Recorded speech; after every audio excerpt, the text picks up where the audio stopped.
Bienvenue sur La Tisane est brûlante, le podcast où on aborde sans tabou tout ce dont tu as besoin de savoir pour faire de ta sexualité un moteur de ton empouvoirment. Nous sommes Anna, coach en sexualité et amour de soi, et Marianne, sexothérapeute et coach orgasmique. Ensemble, on partage nos expériences personnelles et nos meilleures pratiques, et on se promet que la tisane est brûlante. Bonne écoute. Bonjour à tous, on se retrouve pour ce nouvel épisode de La Tisane est brûlante, où j'ai le plaisir d'être en compagnie d'Anna, comme d'habitude. Oui. Et aujourd'hui, on a parlé des raisons qui nous poussent à aller faire de la sexualité seule ou avec d'autres personnes. On va pas mal explorer d'autres personnes parce que les implications sociales du sexe sont assez passionnantes et que c'est souvent un peu la raison pour laquelle on le fait, que ce soit pour faire plaisir ou pour rajouter de l'intimité à la relation. C'est quand même souvent très très moteur l'autre, et tant mieux. Et on parlera aussi un petit peu de ce que ça amène justement de se connecter avec son intention et de se connecter au pourquoi et toute la raison de cet épisode d'aujourd'hui.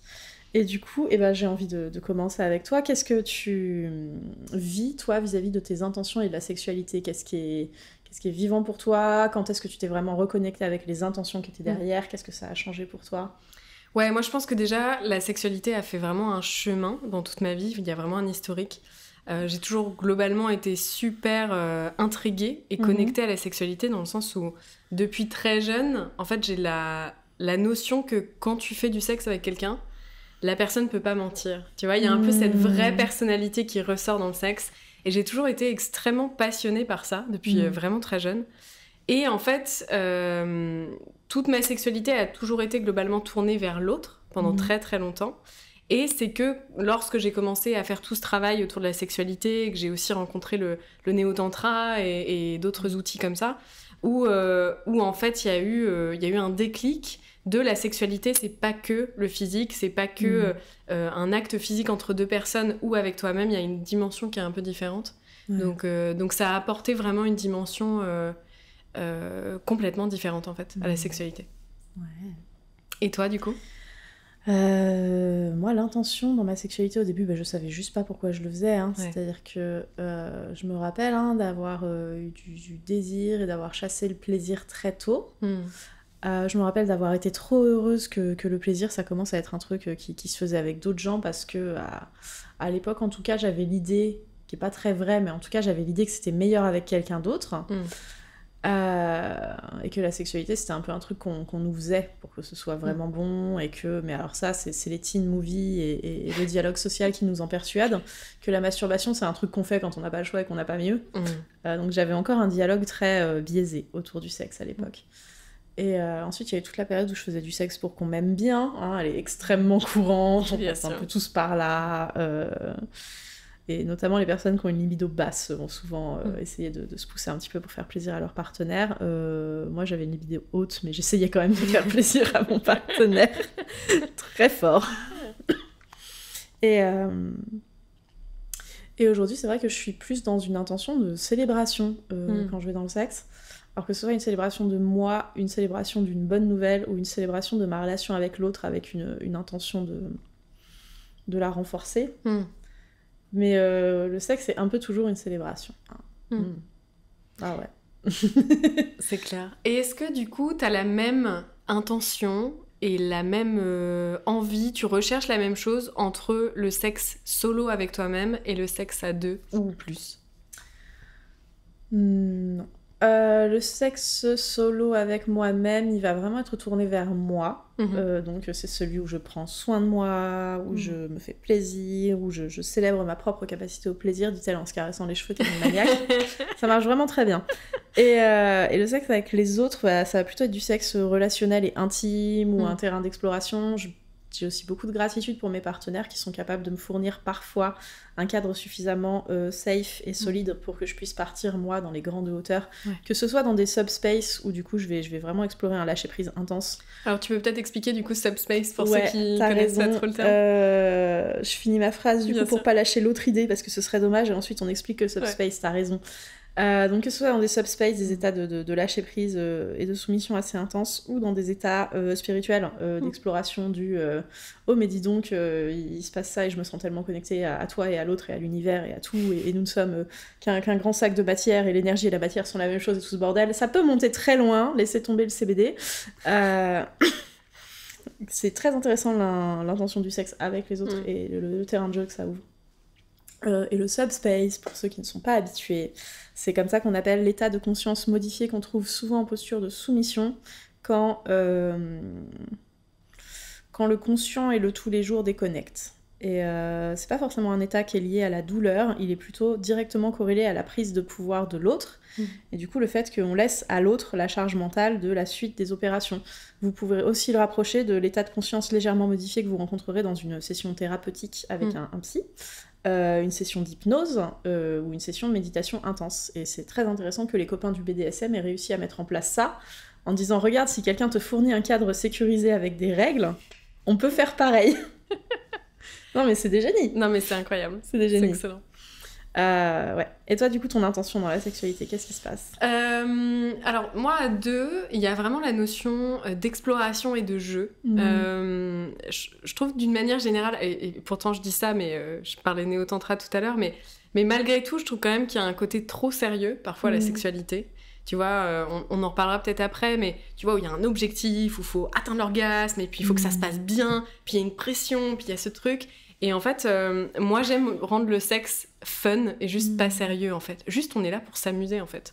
Et même s'il se passe d'autres choses, en fait, on est là pour explorer le corps de l'autre ou s'explorer soi. On est là pour un côté jeu et amusement. Je trouve que le côté jeu pour adultes, il est assez chouette, en fait. Ouais, carrément. Et je pense qu'à 2 aussi, je recherche plus la connexion profonde que le plaisir en tant que tel.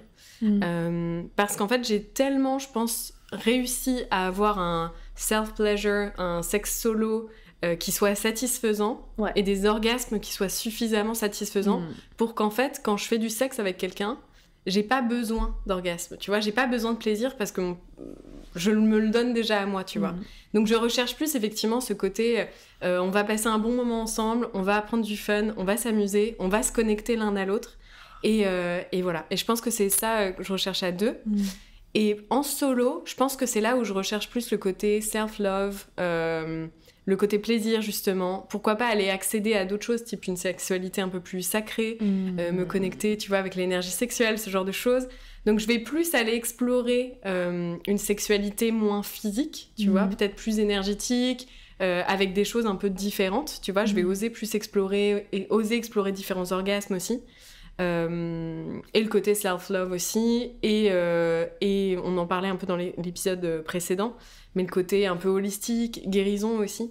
Là, je trouve que c'est quand t'es seule, c'est vraiment l'espace pour faire ça, quoi. C'est vrai, merci de le souligner. Du coup, on a déjà un panel d'intentions là qui ont commencé à fleurir. Et j'aimerais faire tout de suite l'encart intention, histoire que les gens soient orientés. L'intention, ce serait votre étoile polaire quand vous rentrez dans un rapport. C'est-à-dire que si vous rentrez dans un rapport avec l'envie de vous sentir proche de votre partenaire, le savoir, ça vous donne déjà beaucoup d'informations sur vous, vos valeurs, où vous êtes là et pourquoi vous faites ça, et du coup une opportunité de suivre votre nord. Et de pas vous laisser perdre dans le rapport. Alors l'intention, des fois, elle change en cours de rapport, tout va bien, c'est ok. Des fois, on rentre dans un rapport en se disant ça va être tout doux, ça va être trop bien, et un truc torride s'est passé. C'est ok. Mais ça peut aussi être très cool de réussir à la garder et la cultiver et la poursuivre partout où elle va pendant un seul rapport et voir jusqu'où on peut aller avec. Et du coup, dans la nombreuse liste des raisons pour lesquelles on peut faire du sexe avec quelqu'un, donc t'as déjà mentionné la guérison personnelle. T'as mentionné la connexion. Le fun. Ouais, le fun, la connexion, je voulais le mettre à la fin parce que je voulais mettre l'emphase dessus, mais clairement, la connexion. Le fun. J'ai mentionné le faire plaisir et le lien avec l'autre. J'ai mentionné le plaisir tout seul, en fait. Je pense que c'est bien qu'on n'oublie pas. C'est clair. Le plaisir tout seul. On a parlé de rencontrer l'autre aussi. On a parlé dans son authenticité. Ou intimité. Ouais. Grave. Est-ce que tu vois d'autres choses ? On a parlé du jeu. T'as parlé de la célébration aussi. J'ai parlé de la célébration. Ouais. J'ai parlé de la célébration. Et vous trouverez d'autres raisons dont Ouais. on n'a pas trop envie de parler ou qu'on n'a pas toujours envie de s'admettre. Ouais. Mais des fois, on fait du sexe avec quelqu'un parce qu'on a l'impression que cette personne est énervée et on sait que ça va désactiver la situation tout de suite. Des fois, on a juste besoin de se sentir désiré aussi. Oui, vous avez peut-être déjà fait du sexe avec quelqu'un parce que cette personne était cool et que vous vouliez vous sentir cool. Ouais. Peut-être que d'ailleurs, des fois, vous aviez fait du sexe parce que vous pensiez que le sexe c'était cool et que du coup, en avoir le plus possible, c'était cool. Ouais. On a tous été ados un jour. Des fois, on fait du sexe parce qu'on s'ennuie. Ouais, c'est clair. J'ai 20 minutes devant moi. Non, puis il y a un truc aussi purement physique, mais qui est assez incroyable. On en a parlé un petit peu la dernière fois. Mais en fait, le corps et le plaisir servent vraiment d'antidouleur aussi, quoi. Oui. D'antidouleur, pour mieux dormir. Quand t'as des douleurs de règles, c'est la vie. Plein de choses comme ça. Big up au sexe parce qu'on n'arrive pas à dormir. Ouais, complètement. Ça assomme, mais c'est mieux qu'un... C'est fabuleux. Ouais.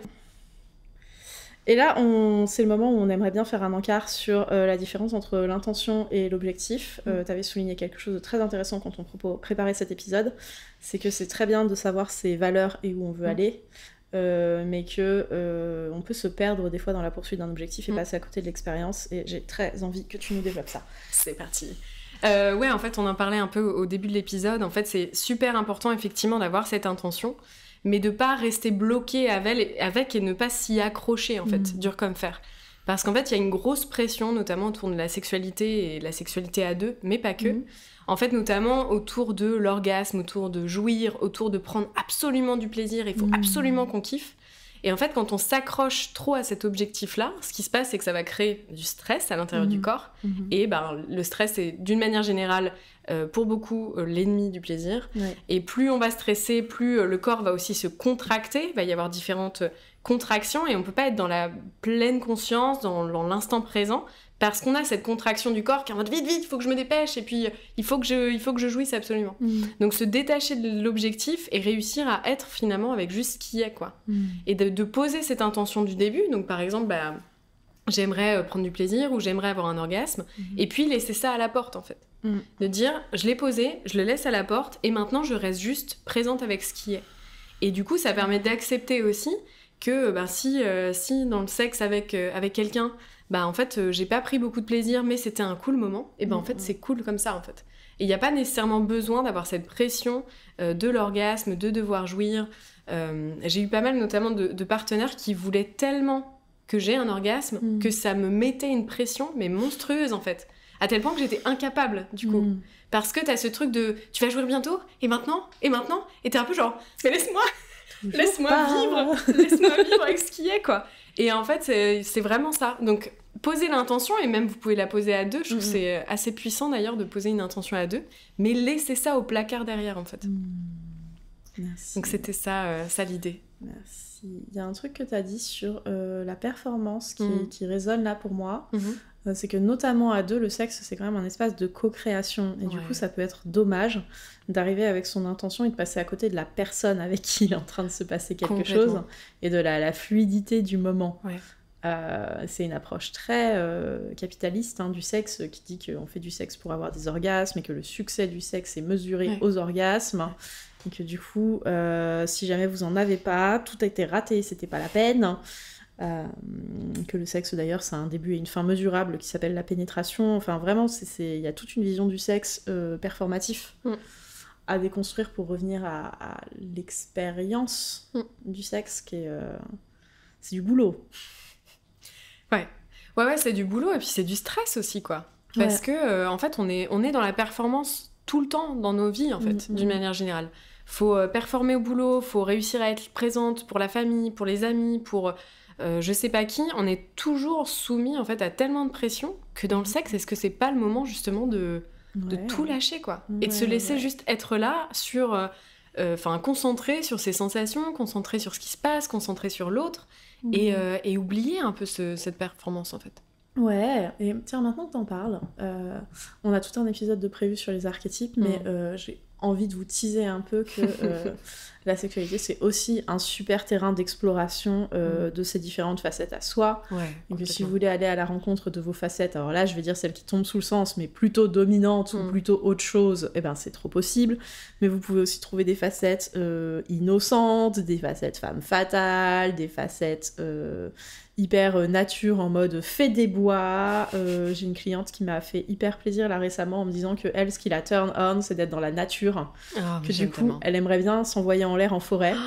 Ah oui. Et pour ses pratiques de self-pleasure, maintenant, elle a une playlist de sons de la forêt et elle laisse la fenêtre grande ouverte. Incroyable. Et on est content pour elle. Incroyable. Mais c'est vrai. Ouais.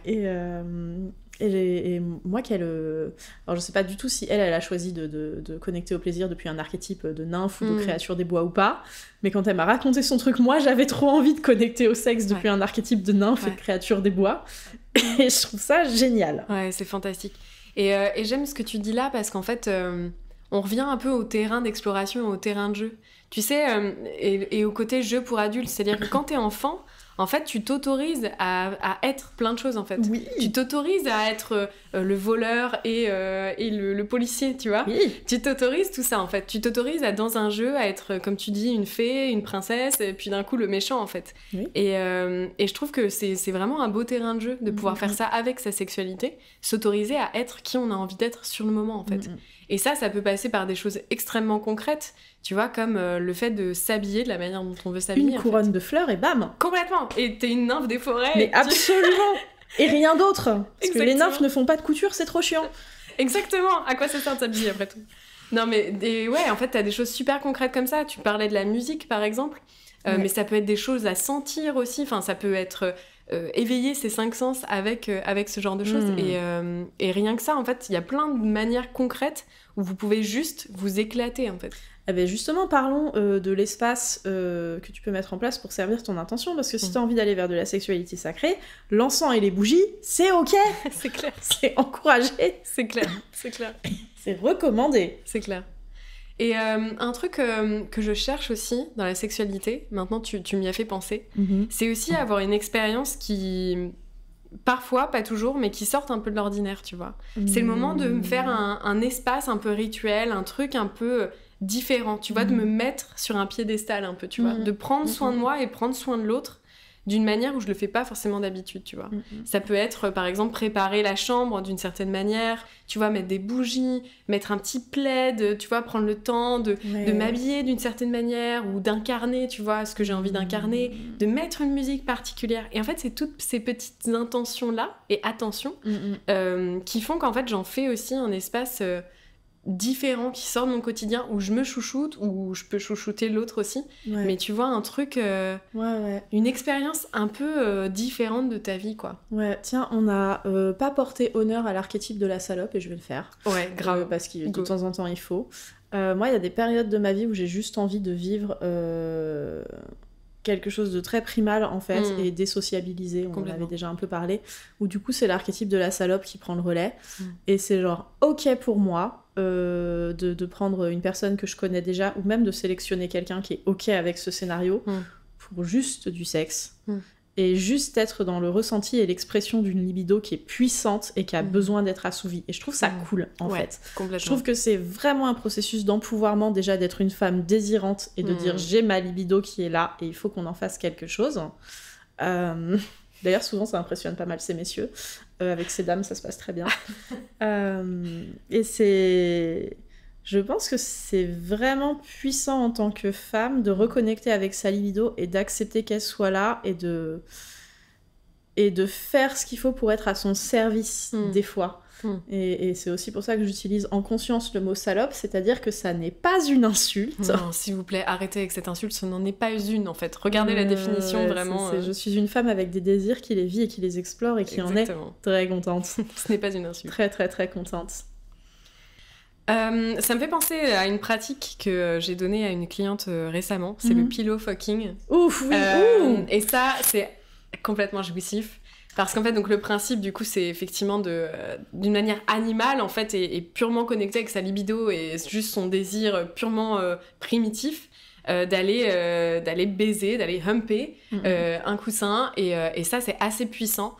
que les meufs s'autorisent à faire ça. Et ma cliente a dit que c'était juste incroyable et que ça l'avait vraiment libérée d'un point de vue libido de dire je suis capable de faire ça, moi, en fait. Et yes, go, quoi. Yes, je vais me permettre de la décrire pour les personnes à qui Humpé ne dit rien. Ah oui, c'est vraiment le fait de... Où tu veux le faire Vas-y, je t'en prie. C'est le fait de vraiment chevaucher le coussin et du coup les frottements du pubis et mécaniquement du clitoris contre le coussin sont super fun par les contractions du... Excusez-moi. Post-Covid. Hein. Ouais, mais on est là. Par les contractions du bassin aussi, y a l'intérieur de la vulve qui est sollicité, enfin l'intérieur du vagin et tout l'extérieur de la vulve qui est sollicité. Du coup, c'est très intéressant ce qui se passe, et il y a cette jouissance absolue d'être au contrôle du mouvement, qui n'est pas dissimilaire à ce que vous ressentez si vous avez déjà utilisé un god ceinture, mesdames, ou si vous avez... Enfin, ceux qui ont une vulve, ou si vous avez déjà pénétré quelqu'un, ceux qui ont un pénis, et c'est genre oufissime. C'est incroyable. Il y a une puissance dans le fait d'être 100% acteur du truc. En tant que personne à vulve, j'aime déjà beaucoup baiser mes partenaires de temps en temps, mais même d'en dessous. Hein. Je suis à ça de leur faire une clé de bras pour leur rendre ce qu'ils sont en train de me faire, ils en peuvent plus. Et je trouve ça drôle, vraiment, cet empouvoirment dans la sexualité, le fait de dire, en fait, laisse-moi être au contrôle du mouvement 3 minutes. Complètement. 5 minutes, 10 minutes, qui est très cool. Ouais, complètement. Et c'est vrai, c'est très puissant comme pratique. Je suis contente pour ta cliente, là, en fait. Non, mais c'est assez fou. Et en fait, il y a ce truc, surtout de... Alors évidemment, avec un coussin, c'est bien plus facile, puisqu'il n'y a plus la notion de consentement, je veux dire, le coussin va bien. Mais ça peut être juste, je le chope et je le prends, en fait, tu vois. Et il y a un peu ce truc-là qui est très empouvoirant, surtout chez les femmes, où il y a quand même une grosse limitation dans la sexualité à ce niveau-là, de reprendre le contrôle et d'être juste OK avec « j'ai du désir, j'ai juste envie de baiser ». Et du coup, faire cette pratique, c'est vraiment, vraiment libérateur. Et apparemment, se frotter, c'est quand même un acte masturbatoire hyper fréquent chez les toutes jeunes personnes. Et genre, il y a un certain nombre de peluches qui pourraient peut-être témoigner du fait qu'elles ont été acteurs d'une découverte de la sexualité juvénile, quoi. Et j'ai trouvé ça très très drôle de voir qu'il y a des cam girls qui font des shows entiers sur le humping et qui prennent un pied d'enfer, et qu'en fait, c'est même pas moche à regarder. Et j'aime bien le fait que, comment dire, il y ait de plus en plus de visibilité de cette façon de se toucher, au lieu de la reproduction systématique d'un truc qui va à l'intérieur. Complètement. En fait. Complètement. Je trouve ça cool de voir que ça commence à percer un petit peu même dans le porno. Ouais, complètement. Surtout que, on en parlera dans un prochain épisode, mais voilà, la pénétration, c'est pas du tout obligé d'être au cœur de la sexualité. C'est épuisant. Exactement. Donc on en fera un autre épisode, parce qu'il y a beaucoup à dire sur le sujet. Oui, vous découvrirez bientôt pourquoi est-ce qu'on a la flemme, mais on le fait bien. Exactement. Où est-ce qu'on avait tout abordé ? On a presque tout abordé, hein. Célébration, exploration, plaisir, pussy reclamation, le dernier. On n'a pas encore parlé de comment est-ce que, quand on a un rapport compliqué avec sa vulve notamment, mais avec son sexe, quel que soit votre sexe, la vulve est quand même particulièrement mise à mal, traitée avec honte. On l'appelle la partie honteuse de base. Je crois d'ailleurs que le terme vulve vient d'un mot qui parle de honte et de rentrer et de cacher, étymologiquement. Cette vulve, que c'est très très difficile de instinctivement lui donner de l'amour, parce qu'on nous a appris que c'était sale, que ça sentait mauvais, que c'était caché, que peut-être ça avait des dents, qui est très mystérieux en fait. La sexualité, c'est aussi un espace où on peut complètement reconnecter, rebrancher, changer la nature complète de notre relation avec notre vulve, en lui disant qu'on l'aime bien.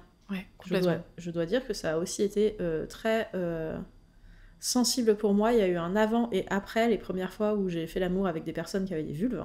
Parce que je me serais jamais permis d'avoir le moindre jugement pour leur vulve à elle, donc pourquoi la mienne, quoi, finalement. Complètement. Ça m'a fait beaucoup de bien, et il va passer, ça va être trop. Yes, et ouais, par rapport à ça, moi je trouve qu'il y a énormément de possibilités de reconnecter à sa vulve, et moi l'un des trucs qui m'a le plus touchée et qui m'a fait le plus de bien, ça a été vraiment de la regarder, vraiment intensément. Parce qu'au final, moi, ma vulve et mon vagin, ça a toujours été c'est là, mais c'est un peu neutre, quoi, tu vois. C'est là, c'est pas que je l'aime pas, c'est pas que je l'aime bien, c'est un peu comme tes orteils, quoi, tu vois. T'as un truc un peu neutre. Ça se trouve, il y en a qui adorent leurs orteils et c'est très chouette. Ils sont extrêmement cute et on y reviendra.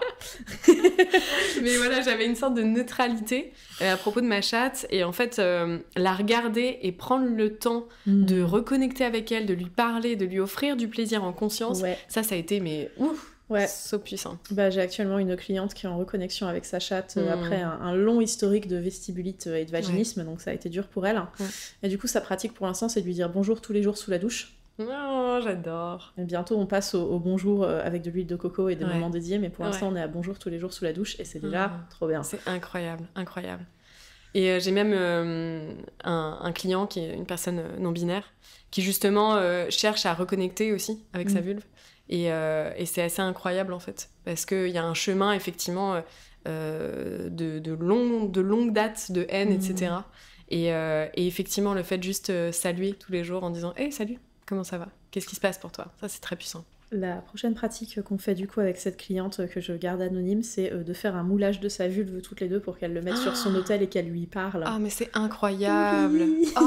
Je suis trop honorée de pouvoir l'aider pour ça. Heureusement, elle est dans la région, donc elle va passer à la maison avec le matos, on va lui faire un moulage de vulve, on va mettre des paillettes sur les résultats, ça va être trop bien. Ah, c'est fantastique. Oui. Ah, j'adore. Trop bien. Oui, parce que, évidemment qu'on peut aller chercher une meilleure connexion à soi et à sa vulve dans la sexualité, mais n'hésitez pas avec toutes les pratiques qui vont autour, là. On a un petit peu fait spin-off, mais c'est important. Ouais, parce que, en fait, tu vois, quand on parle de sexualité, effectivement, on est encore à l'acte... dans la conscience commune, on est encore à l'acte de deux personnes, quoi. Mais en fait, la sexualité, ça va bien plus loin. Oui. C'est aussi reconnecter, tu vois, dire bonjour à sa chatte tous les jours, sans forcément se toucher, sans forcément avoir d'orgasme. C'est aussi s'habiller comme tu veux, flirter, on en a déjà un peu parlé la dernière fois, mais en fait c'est beaucoup plus large en fait. Donc, il y a vraiment tout un continuum et une galaxie de choses cool qui se passent quand on est dans son corps et avec sa sexualité et toutes ses parties sexuelles. Qui est dingue. Donc en tout cas, quoi que vous cherchiez dans la sexualité, c'est ok, là encore une fois c'était un peu nos expériences par rapport à ça, mais il y a certainement des milliards d'autres raisons. Et chaque raison est ok tant qu'elle se fait dans le consentement et la bienveillance et l'amour de l'autre. Voulais-tu ajouter un petit mot de fin? J'adore que tu aies réussi à placer un point consentement. T'en avais déjà fait un pour le coussin, mais on regrettera jamais aucun point consentement dans le podcast. Non, c'était la parfaite clôture. Et super. On va inviter tout le monde à prendre soin de soi, à aller dire bonjour à tous ceux à quoi vous avez peut-être eu envie de dire bonjour en nous écoutant, et on vous retrouve la semaine prochaine. Ouais. Merci.